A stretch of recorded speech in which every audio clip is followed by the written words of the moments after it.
तुम्हारा नाम क्या है? हमारा नाम बम बहादुर राय। तुम्हारा घर किधर है? इधर है, इधर है। ओ सबका दूसरा का भी है।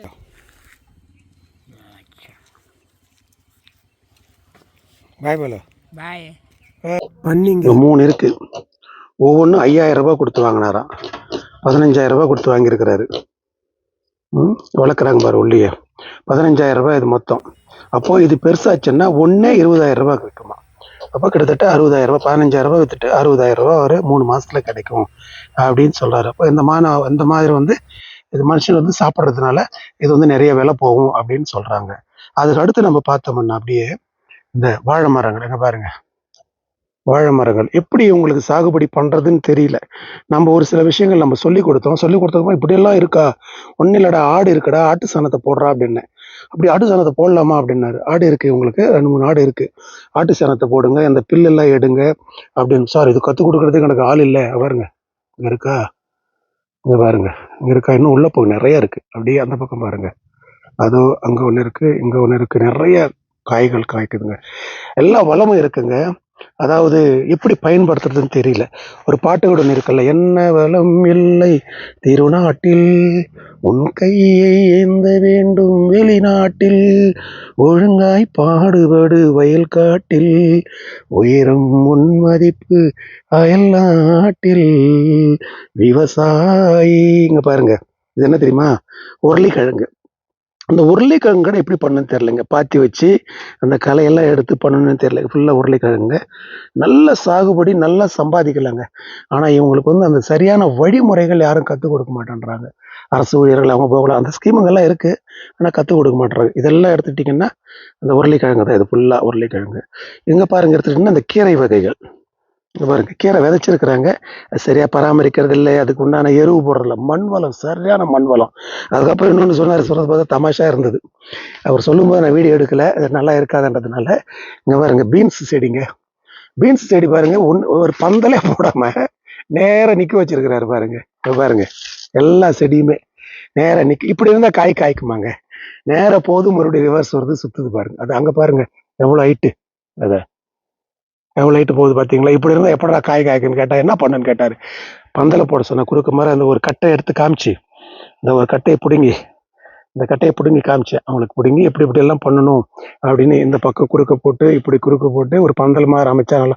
ஐயோ அப்படியா, நிறைய காய்க்குமா? ஆமா நிறைய, இனிமே அதை செய்யறேன் அப்படின்னு, காலையில ஆரம்பிடா அப்படின்னு சொன்னேன்.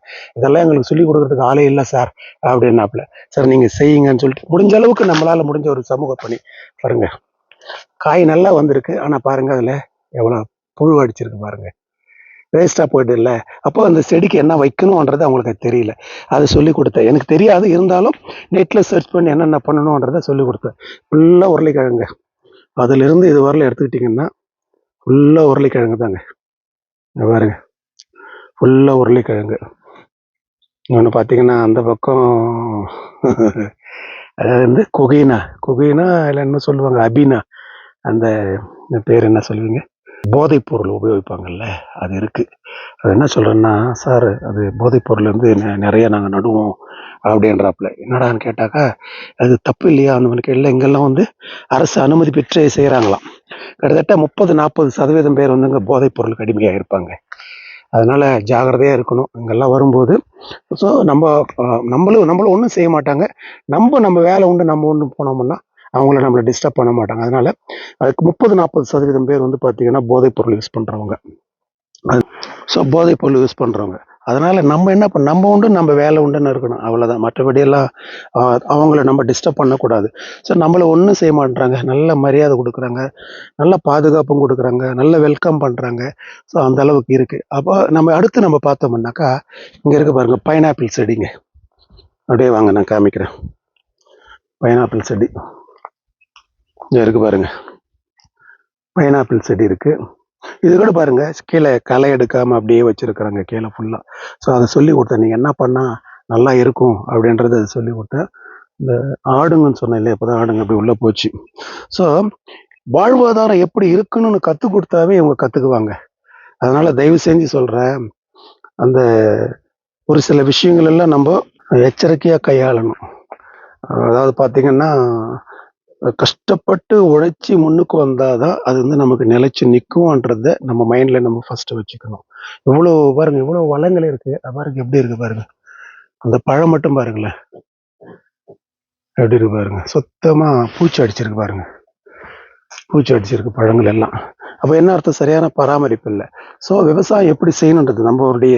இப்போ நான் வந்து ஒரு சாதாரண ஒரு டூரிஸ்டாக தான் வந்தேன். இருந்தாலும் இவங்களை வந்து நம்ம சொல்லி கைட் பண்ணுறேன். இப்படியெல்லாம் நீங்கள் செஞ்சீங்கன்னா நல்லா இருக்கும்ப்பா அப்படின்னு சொல்லி சொன்னேன்.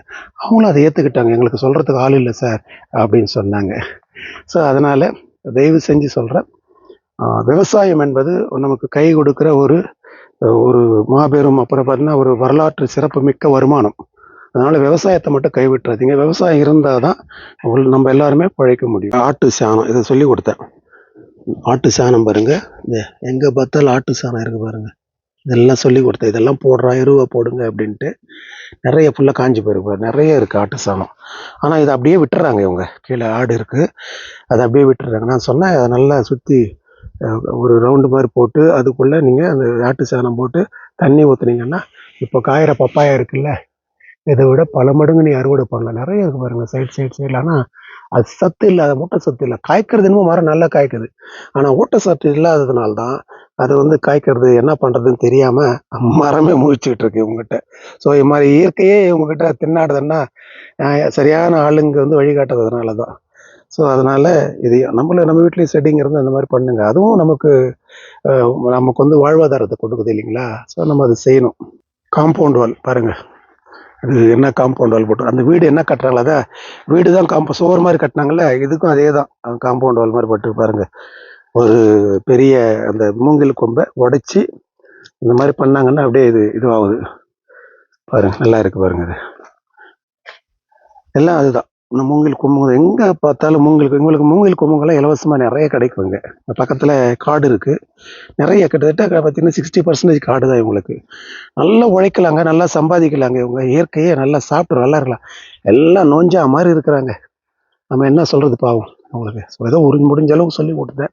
வெண்டைக்காய் பாருங்கள் செடி எப்படி இருக்கு. கீழெல்லாம் வெண்டைக்காய் செடி வச்சுருக்கிறாங்க, சரியாக காயலை அப்படின்னாரு. இப்படி களை இருந்தால் எப்படா காயும் சொல்லுங்க? இப்படி களை இருந்தால் எப்படி காயும்? அதனால் சொல்லி கொடுத்தேன், நீங்கள் வந்து நல்லா டிக் பண்ணுங்க, நல்லா உள்ள அந்த களையெல்லாம் எடுங்க, அப்போ தான் உங்களுக்கு நல்லா கிடைக்கும் அப்படின்னு சொல்லி கொடுத்தேன். அவங்க ஓகேன்னு சொன்னாங்க, பரவாயில்ல, ஒன்றும் பிரச்சனை இல்லை. அப்புறம் அது கத்திரிக்காய் செடி பாருங்கள், எவ்வளோ பூ பாருங்கள் சின்ன செடியிலேயே. அது வந்து பார்த்திங்கன்னா சக்கரவள்ளி கிழங்கு எல்லாமே இருக்குங்க. ஆனால் சரியாக பண்ண மாட்டேன்றாங்க.